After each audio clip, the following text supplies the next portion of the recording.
ইতিমধ্যে আৰম্ভ হৈছে আৰু কিছু সময় পূৰ্বে আপুনি ইতিমধ্যে উল্লেখ কৰিছে অতি লজ্জাজনক বা দুৰ্ভাগ্যজনক ঘটনাটো সংঘটিত হ'ল যে প্ৰধান সম্পাদকৰ যিগৰাকী প্ৰাৰ্থী অজিত প্ৰসাদ শৰ্মাই এগৰাকী যে সাংগঠনিক সম্পাদক আছিল কামৰূপ জিলাৰ সেই কামৰূপ জিলাৰ সাংগঠনিক সম্পাদকগৰাকীৰ লগত বাকবিতণ্ডা হৈছিল আৰু তাৰপিছত মাৰপিটৰ ঘটনা সংঘটিত হৈছিল আৰু তাৰ পাছত সভাপতিগৰাকীৰ নেতৃত্বত এইখিনি মুহূৰ্তত যি কাৰ্যনিৰ্বাহক সভা পূৰ্ণাংগ কাৰ্যনিৰ্বাহক সভা সেই সভা অনুষ্ঠিত হৈছে। আমি পৰিৱেশটো দেখুৱাবলৈ যত্ন কৰি ভিডিঅ' জাৰ্নেলিষ্ট মিন্ময় শৰ্মা আছে, মিন্ময় শৰ্মাই দেখুৱাব যিখিনি বাহিৰৰ পৰা লোক আহিছে প্ৰতিখন জিলাৰ পৰা, যিহেতু যিসকল কাৰ্যনিৰ্বাহক আছে সেই কাৰ্যনিৰ্বাহকসকল আহিছে আৰু আহি যি সভা সেই সভা অনুষ্ঠিত কৰিছে আৰু এই সভাৰ পাছতে যি ভোটগণনা প্ৰক্ৰিয়া সেই ভোটগণনা প্ৰক্ৰিয়া আৰম্ভ হ'ব। তিনিটা পদৰ বাবে বিশেষকৈ সভাপতি, উপসভাপতি আৰু সম্পাদক এই তিনিটা পদৰ বাবে যিহেতু যি সেই ভোট অনুষ্ঠিত হৈছিল আৰু সেই নিৰ্বাচন অনুষ্ঠিত হোৱাৰ পাছত আজিৰ দিনটোত যি ভোটগণনা প্ৰক্ৰিয়া সেই ভোটগণনা প্ৰক্ৰিয়া কিছু সময় পাছতে আৰম্ভ হ'ব। আমি নিৰ্বাহকৰ কিছু দৃশ্যাংশ দেখুৱাবলৈ যত্ন কৰিছোঁ প্ৰতিনিধি দৰ্শকসকলক। বিভিন্ন জিলাৰ পৰা অহা এইসকল কাৰ্যনিৰ্বাহক আৰু তেওঁলোকে এইখিনি মুহূৰ্তত সভাত অংশগ্ৰহণ কৰিছে আৰু সভাপতি আসন গ্ৰহণ কৰিছে সূৰ্যকান্ত হাজৰিকা ডাঙৰীয়া। আমি পোনপটীয়াকৈ দেখুৱাবলৈ যত্ন কৰিছোঁ। ভিডিঅ' জাৰ্নেলিষ্ট মিন্ময় শৰ্মা আছে, মিন্ময় শৰ্মাই দেখুৱাইছে যে সভাপতিৰ নেতৃত্বত দেখিবলৈ পোৱা গৈছে যি পূৰ্ণাংগ যি কাৰ্যনিৰ্বাহক সভা সেই কাৰ্যনিৰ্বাহক সভা অনুষ্ঠিত হৈছে আৰু কিছু সময় পাছতে ইয়াৰ পৰা যি তিনিগৰাকী মুখ্য নিৰ্বাচনী বিষয়া আছে সেই নিৰ্বাচনী বিষয়াকেইগৰাকীৰ নেতৃত্বত তেওঁলোকৰ যি ভোটগণনা প্ৰক্ৰিয়া সেই ভোটগণনা প্ৰক্ৰিয়া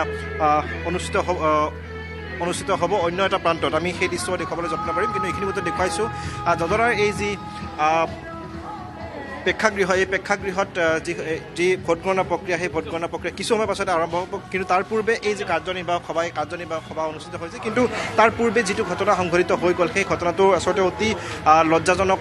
কাৰণ ইয়াত যিসকল লোক বিভিন্ন জিলাৰ পৰা আহিছে, বিভিন্ন জিলাৰ পৰা যিসকল কাৰ্যনিৰ্বাহক আহিছে তেওঁলোকৰ আচলতে চকু কপালত তুলিছে। কাৰণ এনেকুৱা এটা জাতীয় অনুষ্ঠান অসম সাহিত্য বা সকলোৱে সন্মান কৰে শতবৰ্ষ গৰকা এই যি জাতীয় অনুষ্ঠান, এই জাতীয় অনুষ্ঠানটোত এনেধৰণৰ কাৰ্যকলাপ কোনেও আচলতে আশা কৰা নাছিল। কিন্তু আশা নকৰাৰ পিছতো এই ধৰণৰ যি ঘটনা সংঘটিত হ'ল তাৰ কাৰণে দেখিবলৈ পোৱা গৈছে বিভিন্ন প্ৰতিক্ৰিয়াৰ সৃষ্টি হৈছে আৰু ইতিমধ্যেই কাৰ্যনিৰ্বাহক সভা অনুষ্ঠিত হৈছে আৰু কাৰ্যনিৰ্বাহক সভাত যিসমূহ প্ৰস্তাৱ গ্ৰহণ কৰা হ'ব, যিসমূহ সিদ্ধান্ত গ্ৰহণ কৰা হ'ব সেই সিদ্ধান্ত সকলোৱে মানি ল'ব বুলি আজি কোৱা হৈছে। তাৰ সমান্তৰালভাৱে যিহেতু নতুনকৈ যিখন নতুন কমিটিৰ যি নিৰ্বাচনী প্ৰক্ৰিয়া হৈ গ'ল সেই নিৰ্বাচনী প্ৰক্ৰিয়াৰ ভোটগণনা কিছু সময় পাছতে আৰম্ভ হ'ব। তিনিগৰাকী বিষয়া আছে নিৰ্বাচনী বিষয়া, ইতিমধ্যেই বেলট বক্স ইতিমধ্যে লৈ আহি ইয়াত ৰখা হৈছে আৰু ইয়াৰ পৰা অন্য এটা প্ৰান্তলৈ বেলট বক্সসমূহ লৈ যোৱা হ'ব আৰু লৈ গৈ তাত ভোটগণনা প্ৰক্ৰিয়া সম্পন্ন কৰিবলৈ চেষ্টা কৰিব নিৰ্বাচনী বিষয়াকেইগৰাকী। কাৰণ আমি দেখিছোঁ যে ইয়াৰ পূৰ্বেও অসম সাহিত্য সভাত বিভিন্ন বিতৰ্ক হৈছিল আৰু সেই বিভিন্ন বিতৰ্কসমূহৰ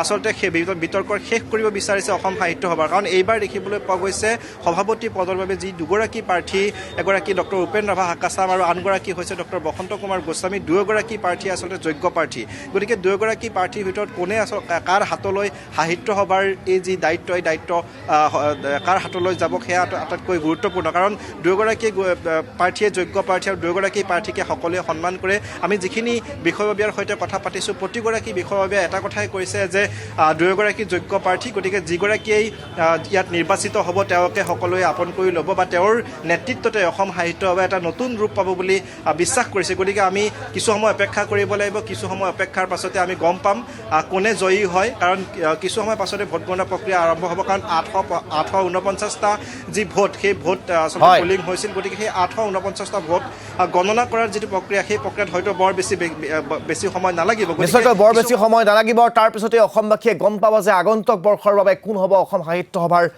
পবিত্ৰ সভাপতিৰ আসনখনৰ অধিকাৰী। আগন্তুক 2টা বৰ্ষৰ কাৰণে আমি আজি এই 3টা পদৰ প্ৰাৰ্থী ইয়াত ভোট গণনাৰ যোগেদি নিৰ্বাচিত কৰা হ'ব। গতিকে মই আশা কৰিছোঁ যে আজিৰ দিনটোৰ যি কাৰ্যসূচী সকলোখিনি সুকলমে পাৰ হ'ব আৰু এইটো আশা কৰিছোঁ যে অসমৰ জনসাধাৰণে ভৱিষ্যতৰ অসম সাহিত্য সভাক আগবঢ়াই নিবৰ কাৰণে যিসকল প্ৰাৰ্থীৰ প্ৰতি সমৰ্থন আগবঢ়াইছে আজি সন্ধিয়া সময়ত তেখেতসকলে সেই বিষয়ে গম পাব।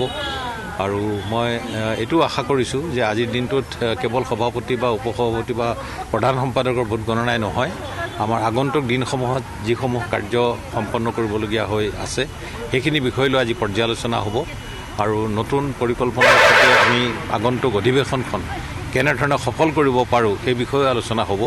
গতিকে আটাইখিনি লগ লাগি আজিৰ দিনটোত যি পৰ্যালোচনাৰ বিষয়বিলাক উপস্থাপিত হ'ব সঁচাকৈ অসম সাহিত্য সভাৰ কাৰণে আজি এটা গুৰুত্বপূৰ্ণ দিন 10 বজাৰ পৰা ইতিমধ্যে কাম আৰম্ভ হৈছে আমাৰ পঞ্জীয়ন